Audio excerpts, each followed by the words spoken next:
በቲክቶክ የምናውቃት ጃኒ ገብሩ ቀለበት ልታደርግ መሆኑም ተሰምቷል። 4 ሰዓት ውስጥ ቪዲዮ ካልሰራ የይቅርታ ቪዲዮ ካልቀረስክ ማለት ነው ኢትዮጵያ ውስጥ ህግ እንዳለ አሳያለሁ። እኔ እኮ የቀይሮ መሪ ነኝ። አንተ ማህይም ስለኔ ወንድነት ስቴዲየም ሙሉ ደጋፊ ያለው እስክንድር ነጋን ጎንደር ሄደ ጠይቀው። አንተ የሴት ልጅ ዶሮው ስትታመምበት ወደ ሰዎች ሆስፒታል ይዞ የመጣው የገጠር ታዳጊ መነጋገሪያ ሆኗል። ይህንን ቪዲዮ የምሰራው በቅርቡ በዋልድባ ገዳም ዙሪያ በሰራ ነው ዶክመንተሪ ቪዲዮ ላይ የተነሱ በአባቶች የተነሱ ጥያቄዎችና ቅሬታዎች ስላሉ ዛሬ እነዚህንና ሌሎች አዳዲስ ጉዳዮችን ወደ እናንተ ይዤላችሁ መጥቻለሁ። እናንተም ይህን ቪዲዮ ላይክ እያደረጋችሁ እስከ መጨረሻው ድረስ ማየታችሁ እንዳትረሱ። ወደ ቪዲዮ በእናታችሁ ላይክ ብቻ አድርጉት። ላይክ ብቻ እናንተ ላይክ ማድረግ እናንተ ያሳብራል። ሰላም ጤና ይስጥልኝ ውድ የተከበራችሁ የቻናሌ ቤተሰቦች እንደምን ከርማችኋል? ሁሉ ሰላም፣ ሁሉ መልካም፣ እግዚአብሔር ይመስገን። እንደተለመደው በሶሻል ሚዲያ ላይ መነጋገሪያ የሆኑ ጉዳዮችን ወደ እናንተ ይዤላችሁ መጥቻለሁ። ለዚህ ቻናል አዲስ ከሆናችሁ ሰብስክራይብ ማድረጋችሁ እንዳትረሱ፣ እንዲሁም ቪዲዮውን ላይክ እያደረጋችሁ ጀምሩት። ያው እንደሚታወቀው እንግዲህ ቲክታከር ጃኒ ከአሁን በፊት ከአዶናይ ጋር እንደተለያየች ገልጻ ነበር። ነገር ግን አሁን ላይ ደግሞ ቲክታከር ጃኒ ቀለበት ልታስር እንደሆነ መረጃዎች እየወጡ ይገኛሉ። እስኪ ቪዲዮ ላሰማችሁ። በዚህ ሰዓት ሰበር አስደሳች ተሰምቷል። በቲክቶክ የምናውቃት ጃኒ ገብሩ ቀለበት ልታደርግ መሆኑም ተሰምቷል። ከላይ በምትመለከቱት መልኩ የክብር ጥሪ ወረቀት ላይ እኔ ጃኒ ገብሩ የፊታችን እሁድ 7/10ኛ ወር 2018 ዓ.ም የህይወቴን አዲስ ምዕራፍ የምጀምርበት ልዩ ቀኔ ነው ይላል።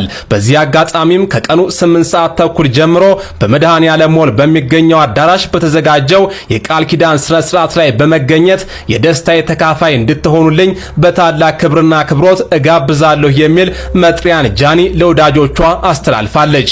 ጃኒ ቀለበት የምታስረው ከማን ጋር ይመስላችኋል? ከአዶናይ ወይስ ከሌላ ጋር? እናንተ ሐሳባችሁን በኮሜንት አስቀምጡልኝ። ለተጨማሪ መረጃ ፎሎ ማድረጋችሁ እንዳዘነጉ።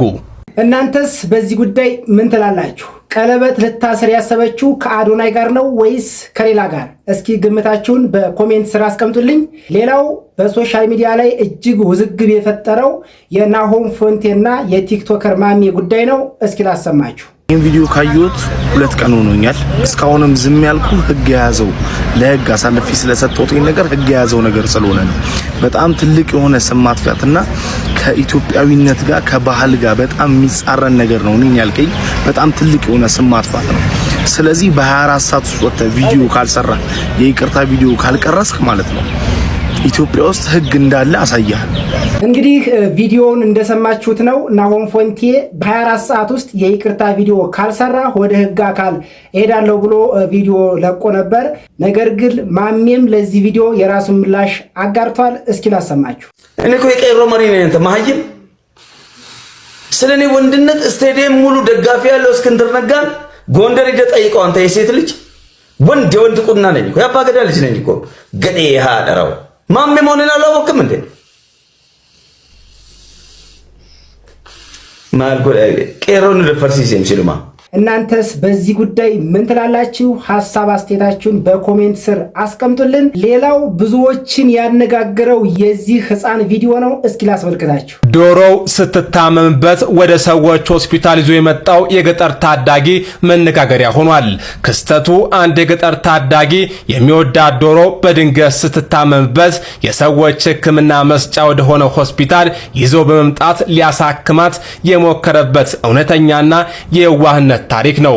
ታዳጊው ዶሮዋን በአረንጓዴ ነጠላ በጥንቃቄ ጠቅልሎና በክንዱ አቅፎ ወደ ሆስፒታሉ ግቢ ይዞ ይገባ ሲሆን በወቅቱ ያነጋገረው ግለሰብ ስለ ዶሮዋ ሁኔታ ሲጠይቀው በጥልቅ ጭንቀት ውስጥ ሆኖ ምላሽ ይሰጣል።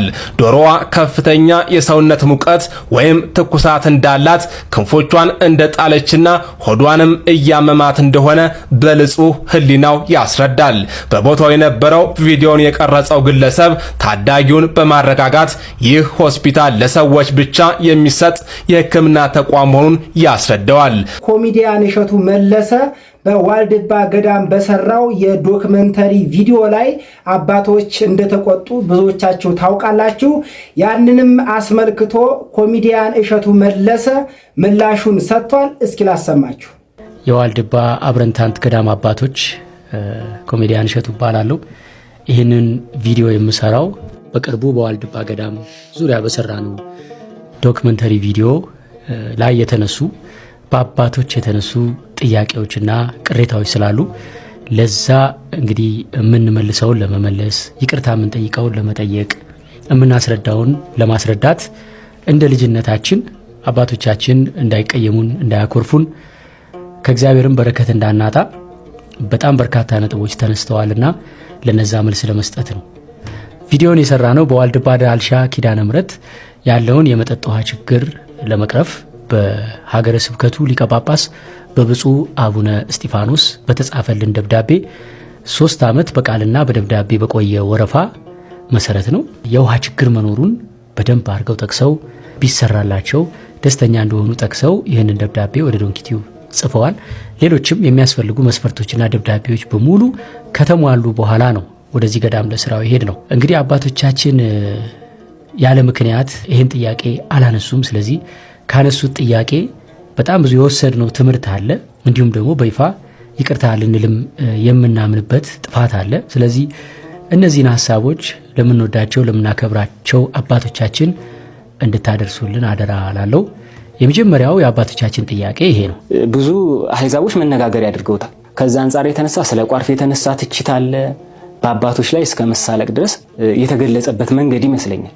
ማስታወቂያ የሚሰራው አካል ያሳየው ገጽታ ነው እንግዲህ ለትችት ያበቃው ብዬ ነው የማስበው። ስለዚህ ቋርፍ እንዴት ይሰራል፣ እንዴት ይበላል፣ ማንኛውንም ነገር መጠየቅ ያለበት ማለት ነው ገዳማውያን አባቶች ናቸው። እንግዲህ አባቶቼ በረከታችሁ ይድረሰኝ። እኔ ልጃችሁ እንዲህ አይነት የቤተ ክርስቲያን ስራዎችን ከዚህ ቀደም እግዚአብሔር ፈቅዶልን በሱ ቸርነት በድንግል ማርያም አማላጅነት የተወሰኑ ቪዲዮዎችን ሰርተናል። ከዚህ በፊት በሰራናቸው ቪዲዮ ሁልጊዜ ለማድረግ የምንሞክረው ወደ ቤተ ክርስቲያን ወደ ገዳም ስንሄድ እዛ ስፍራ ያሉት ሰዎች ገና ለገና የልማት ጥያቄ ስላላቸው የገንዘብ እርዳታ ስለጠየቁ ዝም ብሎ ገንዘብ ጠያቂ ወይ እንደሚለምኑ ብቻ እንዲታዩ አንፈልግም። ሁልጊዜ የምንፈልገው ጀግንነታቸው እንዲታይ፣ ትልቅነታቸው እንዲታይ፣ ክብራቸው እንዲታይ። ኢቭን ይሄን የልማት ጥያቄ ወደኛ የሚያመጡት እግዚአብሔር ከነሱ በረከት እኛን ሊያሳትፈን ሊያድነን እንደሆነ ተመልካች ሁሉ እርግጠኛ እንዲሆን እንፈልጋለን። ከዚህ በፊት የሰራናቸውን ስራዎች በምሳሌ ባነሳ ለንደን ላይ በሰራነው የጸርሐ ጽዮን ማርያም ቤተክርስቲያን ቪዲዮ ላይ ያሳየነው የውጭ ዜጎች እንኳን ሆነው ምን ያክል ለተዋህዶ ፍቅር እንዳላቸው ምን ያክል ከኛ በላይ ቤተክርስቲያንን እንደሚራቡ እንደሚጠሙ ነው እንጂ ለህንፃ ማስጨረሻ ስጡን ብለው እንደሚለምኑ አይደለም። ቪዲዮውን ስናየው እንዲሰማን የፈለግነው እግዚአብሔር ፍቅሩ ያም ተሳክቶልን ያ ነገር እንደዛ ሆኗል። በኳታርም ስንሄድ የኳታር ስላሴን ቤተክርስቲያን መጀመሪያ ዶክመንተሪ ስንሰራ ብሎ ልመና ሳይሆን ምን ያክል ጀግና እንደሆኑ የሰው ቤት እየሰሩ አርብ ከሰው ቤት በምትሰጣቸው ረፍት ሌሊት ላባቸው እንደወንዝ እየወረደ እንጀራ እየጋገሩ እንጀራ በወጥ ሸጠው ቤተክርስቲያን የገነቡ ቤተክርስቲያን የራባቸው ጀግና እንደሆኑ ለማሳየት ሞክረናል። ልክ በዋልድባም ኬስ ስንመጣ አባታችን እርስዎ እንዳሉት ቋርፉ እንዴት እንደሚሰራ የገዳሙ አባቶች ማብራራት እንዳለባቸው በትክክል አምናለሁ። ይህንንም ገዳሙ በመደበልን አባት ማብራሪያ እንዲሰጡልን አድርገናል። ቪዲዮም ላይ እንዴት እንደሚሰራ እኛ አባት እሳቸው ሲያብራሩ እኛ ቋርፉን እያሳየን ነበር። በምስል ድምጻቸው ይሰማል፣ በምስል ግን እያሳየን ነበር። ቋርፍ የሚዘጋጀው ጣበሌ ገመሎ ይባላል። የሚቆፈርም ከመስከረም 12 እስከ ጥቅምት 12። መራራ የተደረገው ለምንድን ነው? የክርስቶስ መከራ የዕለተ ዓርቡን ሐሞቱን ለማሰብ አባቶቻችን ቅዱሳን ይህን እየተመገቡ የክርስቶስ መከራ ያስታውሱበት ነበረ። ቋርፉን ስቀምሰው አባቶቼ ለማሳየት የፈለግኩት እኔ የውሸትም ያጋነንኩት ሪአክሽን ወይም ግብረ መልስ የለም። በትክክል በእውነት ቋርፉ ያለውን ምሬት ለመብላት የሚከብድ እንደሆነ እዚህ ጋር ለማሳየት የፈለግኩት እኛ የላመ የጣመ እየበላን ከተማ ላይ ምግብ መወዳደሪያ ነው አባቶቼ። እኛ ዛሬ 1000 ብር ምግብ ከበላን ነገ የ3000 እና የ4000 ብር ውድ ሆቴል ሄደን ለመብላት ነው የምንመኘው። ኢቭን የበላነውን ነገር ፎቶ አንስተን ሶሻል ሚዲያ ላይ እንለቀዋለን። እዩት እኔ የምበላው እኮ ከናንተ የተሻለ ነው እያልን በምግብ ሰዎችን መብለጥ የምንፈልግበት ዘመን ላይ ነን። ምግብ ሲባል ለኛ ከስታርተር እስከ ዲዘርት 3-4 አይነት አማራጭ ያለው በጣፋጭ ምግቦች የተከሸነ ጣዕም በቃ ከዕለት ምላሳችን የተሻለ ጣዕም እየለመደ እንደው መደበኛ ምግብ ሲቀርብልን ፈጣሪን የምናማርርበት ዘመን ላይ ነው ያለነው። እኛ እንደዚህ የምግብ ባሪያ ሆነን እናንተ ግን በቀን አንድ ጊዜ እንደዚህ አይነት የሚመር ነገር በልታችሁ መኖራችሁ እጹብ ድንቅ ነው እና ይህንን አጉልቶ ለህዝብ ለማሳየት ሰው የምግብ ባሪያ እንዳይሆን ሰው ከእግዚአብሔር አፍ በሚወጣ ቃል እንጂ በምግብ እንደማይኖር እናንተ በህይወት የኖራችሁትን ነገር አጉልቶ ለማሳየት እፈልግ ነበር። ለዛ ነው ካሜራውም ቅርብ አድርጎ ቋርፉንም የሚያሳየው የኔንም ፊት የሚያሳየው። እውነቱን ለመናገር አባቶቼ ያ ነበር የኔ ዓላማ። ከዓለም የተለየ ምግብ ስለሆነ ዓለማውያን የሚቸገሩበት ነው። መናንያን ግን እንደ ስኳር እንደ ማር የሚጣፍጣቸው ጌታ ይባረክላቸው። ሐሞትና አይቀርብም ቁምጣጤ ደማልቅ እንደሞ ቀመሰ ይቅርብኝ አባቴ። ይሄኛው እንደዚህ የሆነ ይብስል። አዎ ይብሳል። ነገር ግን ጠላት ዲያብሎስ ይሄ ዓላማ ሲሳካ ደስ አይለው። የእናንተ ክብር ሲገለጥ ተናደደ። ስለዚህ ክፉ ሰዎችን እያስነሳ እነሱም መቼም ያሳዝናሉ። እግዚአብሔር ምሕረቱን ያወርድላቸው። በሚያድነው ነገር የጠፉበት ሰዎች አሉ። ልክ በዛው ልክ ደግሞ የሌላ ሃይማኖት ተከታዮች እንኳን ሆነው የኛ ቪዲዮ ስር ያለውን ኮመንት እንደው ስናየው በጣም ተደንቀው እንደዚህ አይነት ናት ወይ ኦርቶዶክስ እንዲህ ናት ወይ የገዳም አባቶች ለካ እንደዚህ ነው ወይ ኢትዮጵያን በጸሎታቸው ያቆሙት ብለው የሌላ ሃይማኖት ተከታዮች በእጅጉ ምስክርነታቸውን የሰጡበትና ዓላማው የተሳካበት ሁኔታ አለና ቋርፉ ላይ ያ ነበር የኔ ፍላጎት። ነገር ግን ለተፈጠረው መሰናክልነት በልዑል እግዚአብሔር ስም በእውነት አባቶቼ ይቅርታ እጠይቃለሁ። ለዛሬ ያዘጋጀውላችሁ ቪዲዮ ይህንን ይመስል ነበረ። ቪዲዮውን ከወደዳችሁት ላይክ እንዲሁም ቻናሉን ሰብስክራይብ ማድረጋችሁ እንዳትረሱ። በቀጣይ አዲስ ቪዲዮ እስከምንገናኝ በያላችሁበት መልካም ጊዜ